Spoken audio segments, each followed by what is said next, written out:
It is fight week. Conor McGregor finally makes his long awaited return. And with that, I thought, what better time than to talk about fighter pay with the return of the highest paid athlete in the sport? So, fighter pay, what is it? Why are people mad about it? Um, kind of the psychology behind it. A lot of channels cover this. Some cover it well, some don't. Some understand it, some don't. But I'm going to try to give you a little bit of a different perspective on it and why it's never going to change. Quite frankly, it is what it is. So, first, let's get into some of the differing perspectives on it. So, you've got the traditional media, they are, pretty up in arms about fighter pay a lot of times. They point out the obvious, the fighters are putting their health and safety on the line to make, 10 and 10, 12 and 12, 15, 15. You get it. Like, pretty low sums in the professional sports world comparatively.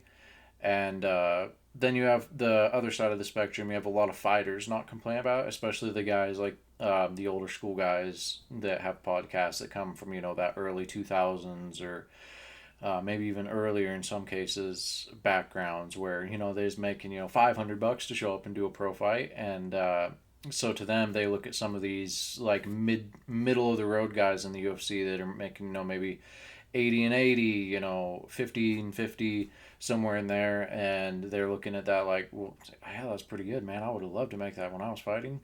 So you have two different perspectives there. Then you have, some of the fighters that are actively pushing for, you know, um, like a fighters union and things like that. There's been some pushes for things like that, and but I'm gonna get into some of the reasons why something like that's never gonna take off. Why UFC, not just UFC. I shouldn't just say MMA in general. Why MMA fighters in general are kind of not paid super well compared to other professional sports. Boxing, a lot of people think boxing they make a lot more, and the highest tier guys definitely do. But then you have a whole spectrum of the lower tier guys that are in the same boat that are making, 2 and 2 and 3 and 3, things like that. So really, it's fighting in general where there's not a ton of money in it for a vast majority of the people in it, but that's okay with most of them, and that's the thing that gets missed on a lot of this. See, to a fighter, here's something you have to understand about fighters. For one, they're lazy. And I know that's going to sound crazy, and that's not a diss, that's not a knock on them. And, a lot of people are like, oh man, they train 3, 4, 5, 6, hours a day. They get all these injuries. They go through, all this pain. You see the training montage videos of them, and you think, you're crazy. Fighters aren't lazy. A lot of them are. Here's the thing for a fighter, going to the gym for 2 hours in the morning and 2 hours in the evening, hitting some weight sessions, getting some rolls in, doing their, strike, all that stuff. That isn't work to most fighters. To most fighters, that's therapy. They need that. You ever notice all the older fighters aging out and they just keep fighting and people keep saying, you got to stop. And maybe they're set, they've made plenty of money, but they don't stop. It's because they need that. That's not a job to a fighter. Going and training, that's not a job. That's where your friends are at. A lot of times fighters they don't come from the best backgrounds, guys. I know that's not true universally, but even Chael, even old Uncle Chael, notoriously he had it pretty rough. His maid only came, twice a week. I think his dad only bought him like a Mercedes for his 16th birthday.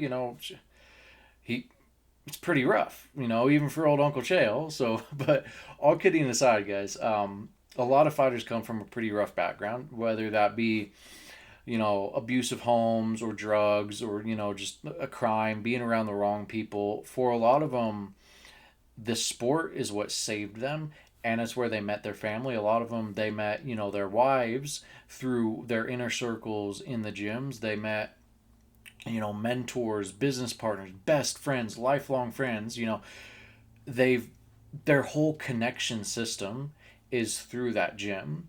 So to them going to that gym, that's not, That's not going and slinging concrete for 8 hours a day. That's, oh, I get to go hang out with my buddies, we get to train, we get to roll around. And yes, it's hard. And yes, you get injured and you sweat and you bleed and it's tough, but it's it's what they need. It's not work. You get it? So when I say they're lazy, a lot of them, it's because to them, even 12 and 12, say you're getting 12 and 12, well, also in a fighter's mind, they're never going to lose. They go into every fight determined, I'm going to win. There's no way this guy can beat me. They don't let the doubt creep in. You can't let the doubt creep in. That would derail the whole ship or train, I guess, if we're talking in rails. Sorry, mixing metaphors. So to them, that's $24,000, right?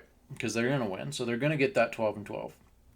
So you do that 3 times a year. That's what, $72,000. So you look at it in those terms, and they're like, okay, I could be slinging concrete 8 hours a day in the blistering sun, or hanging insulation and itchy, and I could be digging trench. I could be doing all these things all day long. That I'm gonna be miserable. My boss is gonna piss me off. I'm gonna make you know somewhere a little above minimum wage, but not great. It's not, and I got to pay taxes on that too. So this whole argument, oh well, they get 12 and 12, but then they got to pay the taxes. That's everybody, guys. Everybody has to pay taxes. So if you're making 72,000 gross at another job, which let's face it, for a lot of these guys that would be entry level, that's pretty good. That's shooting pretty high. A lot of these guys are going to make even less than that. Depending on where you live. If you live in, areas in California, or some higher paid big city areas where cost of living is also higher, you're going to make a little bit more, but there again you're going to be paying more to live. So that $72,000 a year gross is already more than they're used to making, most likely, or what their prospects of making are going to be, most likely. And then they just have to go do something that they need and love and enjoy a couple hours in the morning, a couple hours at night. Maybe you get some injuries. Oh, I gotta tell you guys, a lot of fighters, when they get some injuries, I mean, yeah, some of them go a little crazy because they just need something to do. But a lot of times, you sprain an ankle or something and you need a week or two off. Well, if you're making enough money from fighting to live, you're not worried about going to another job. They'll just sit on their couch and play video games for a couple weeks and let that ankle heal up, or watch TV, what have you. So it's not really the big deal that a lot of people from the outside think it is. So to them, they're looking at this like, oh, I get to do something I love and that I need for me, and I get paid for it. I get to pay my bills. That's why they're not going to complain. That's why you're going to have a never ending supply of top tier guys that have put in the work and are good, but they've put in the work because they need to put in the work. They didn't put in the work because, oh, this is my career path. I'm going to go be a professional fighter. I'm going to make all this money. I mean, yes, obviously they want to, because that's another thing we're going to get to. Every fighter is the main character in their own head. So they're that 1% of the 1%. So every fighter is, well, I'll sign that contract for 12 and 12 now, or 5 and 5 now. I'll fight on this regional scene or this regional scene for this much and this much. And yeah, sure, I'll bounce around weight classes. Yeah, I'll take this guy 2 weight classes above me. Who cares? It's not a calculation on best practices for their health or safety, because it's a couple things, like we already touched on. They're doing something they need to do and that they love to do. That's one. They're going to make it to the very top in their heads. That's two. So why wouldn't I take 12 and 12 now? Because, oh man, just in a few years, I'm going to be so good. I'm going to climb that ladder, and, I'm going to be making, 100 and 100, and then I'm going to be 500 and 500. And, it's all these expectations that they put on themselves, but they expect it, they believe it, and you have to. So you're never going to run out of guys that are willing to sign that contract. And the UFC, and again, I shouldn't say just UFC, all MMA promotions, they know this. They know there's a never ending stream of young, hungry, talented guys that are going to sign that contract and fight their asses off for them, because that's the reality.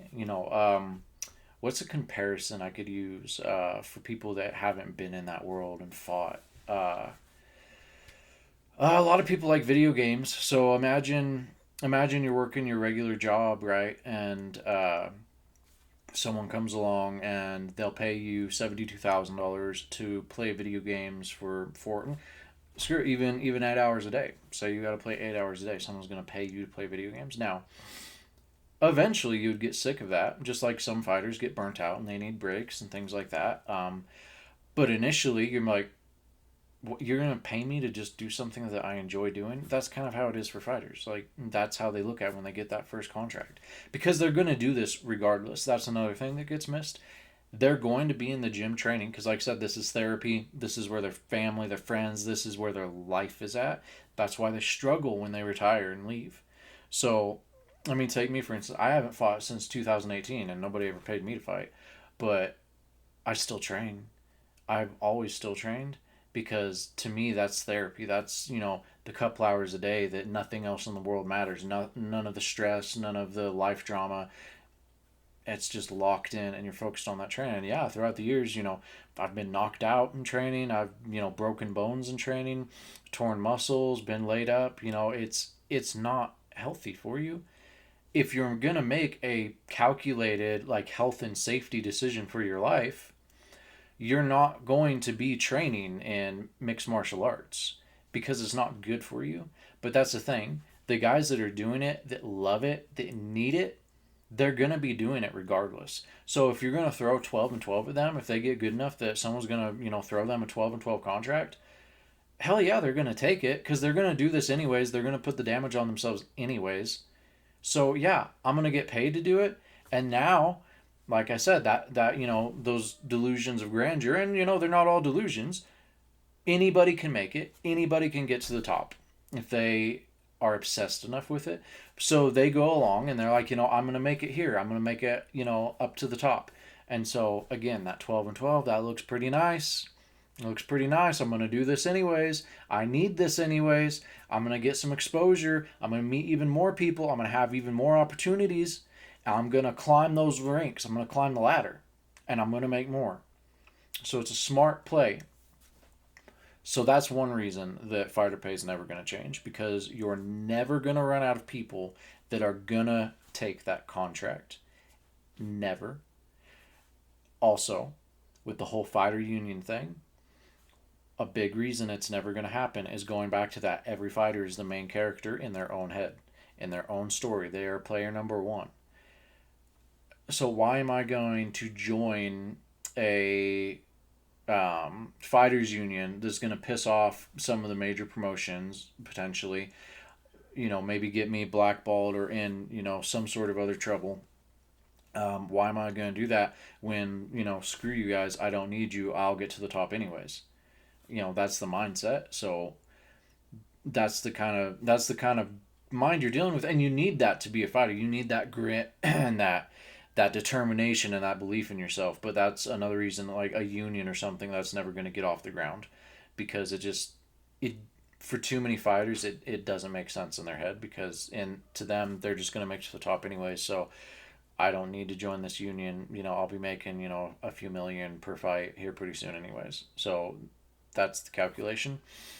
Here's another side of the coin. A lot of these promotions get labeled as the bad guys, and they get drugged through the mud for this fighter pay, for the percentage. I think it's what is it? UFC's like I don't want to speak out of turn here, but I think it's somewhere like around the 15%, right? Like maybe like 15 to 20% of their revenue goes to fighter pay, and the rest, is just kind of in their pockets, and not entirely in their pockets. They do some good stuff as far as UFC PI, and yeah, they have some stuff. So.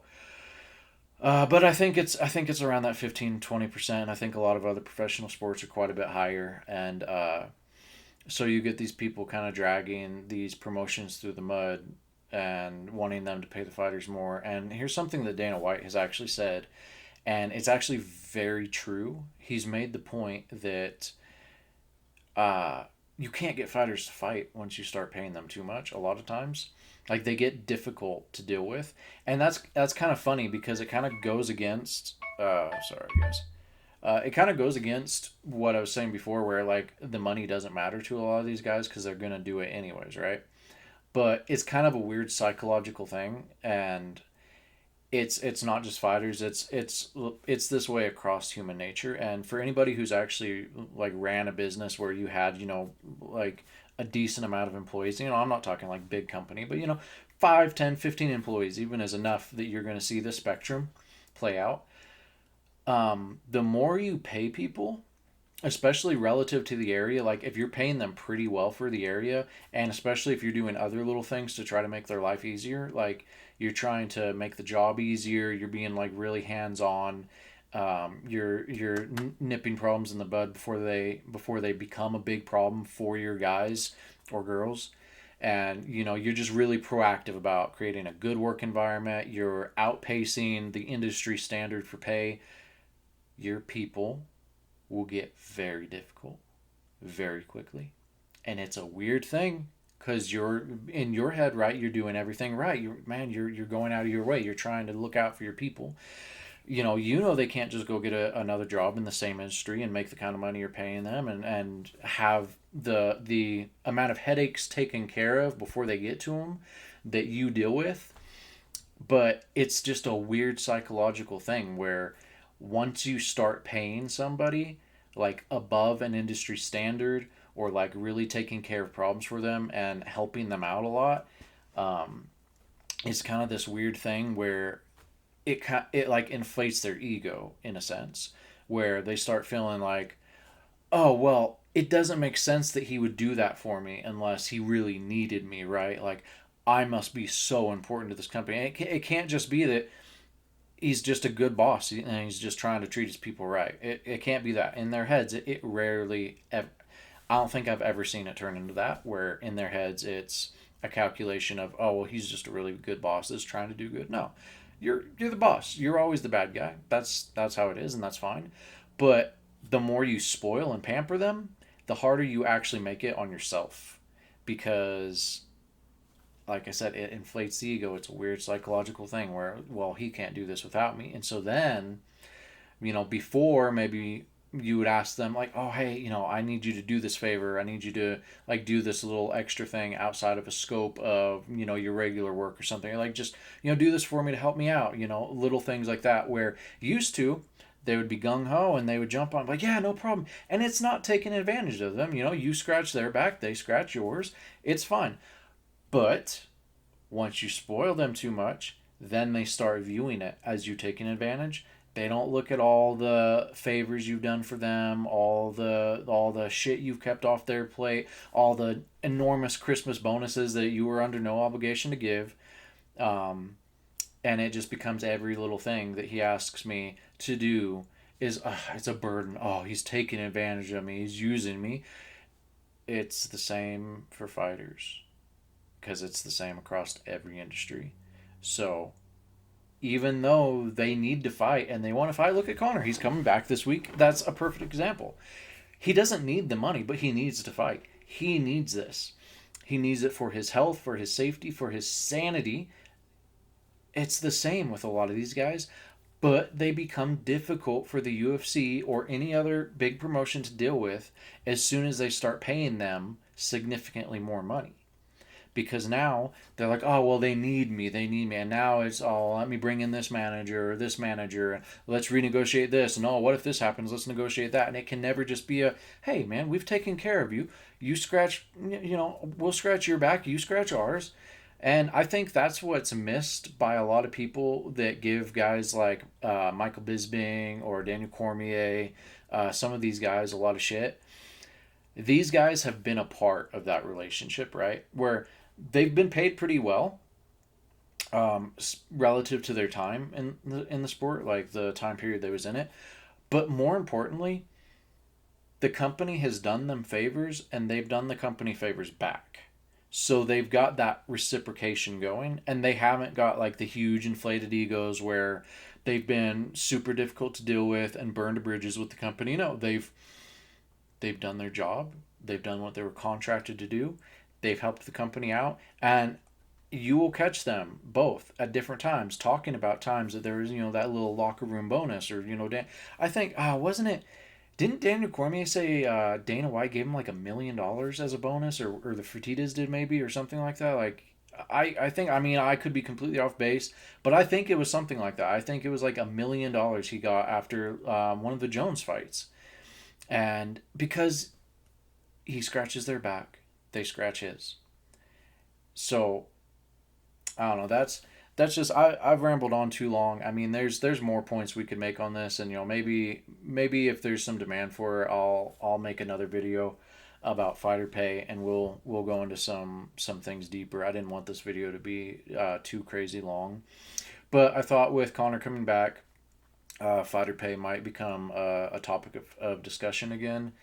And I thought it was important to get, some of the actual fighter psychology out there, and what they're thinking, and why it's not going to change, and also why the promotion isn't going to just be readily offering up all this money to new people, because it doesn't, it's not in their best interest. I mean, for one, you want to make all the money you can, but then for two, like I said, it makes people difficult. It does. And like I said, there's never going to be a shortage of people that will hop in and put on a hell of a show for 12 and 12. And that's what it's about. It isn't necessarily about the best fighters in the world. I mean, they've got lucky and they have a high majority of them, and the UFC is a great proving ground, but we've also seen that it's not always just about the caliber of fighter. It's about your connection to the fans, and the kind of show you can put on, and how easy or difficult you are to work with. So if you're a middle of the road fighter that is going to be good in interactions with the media and interactions with the fans are going to like you. You've got a gimmick or a shtick. You're easy to deal with for the company, and you're going to put on exciting fights that people want to watch. You're going to have a long life in the company, and they're going to treat you pretty well. You're never going to make, the huge money, but you'll make good money, and you'll have a good following, and you'll make good opportunities, and that's what gets missed a lot. So these MMA promotions, they're not the evil corporations they all get labeled as in this fighter pay discussion. And the fighters aren't. Some of these guys want to make it out like the fighters are too dumb to help themselves. Like, oh, well, if they could just, unionize and do this or do that, I don't want to name names of podcasts, but some of them are pretty judgmental of the fighters, and act like they're just so dumb, and, they can't figure this out and get out of their own way. It's not about that. It's not. Like I said, they need it. This is life to them. So they're not dumb. They realize they can look at other professional sports and see, oh, yeah, if I was in the NFL, I would make a lot more money, but I'm not a football player. I'm a fighter. It's who I am. It's what I do. So you're going to pay me to do that? Cool. Let's do it. That's it, guys. Yeah.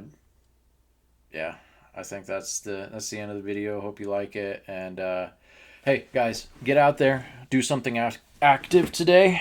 Go on a run, lift some weights, get out of the house, get off the couch, do something. Studies have shown that daily exercise releases all the the endorphins, or you guys know what I'm talking about. The studies about depression and working out. How you don't want to take antidepressants. That shit's horrible. It fucks with your head. It's full of chemicals. Studies have shown that working out actually makes you happier than antidepressants. I guess. I'm sorry, guys. I'm not a doctor, but I just wanted to end the video with that. Uh, it's step by step every day. Every day you take one little step forward, and you're a better version of yourself than the day before. We all have to do it. We all have to start somewhere, and we all have to keep making those steps. And there's people out there that want to see you better every single day, not just yourself. Do it for yourself, but also there's people rooting for you, no matter who you are or where you are. So take that with you guys. All right, I'm out.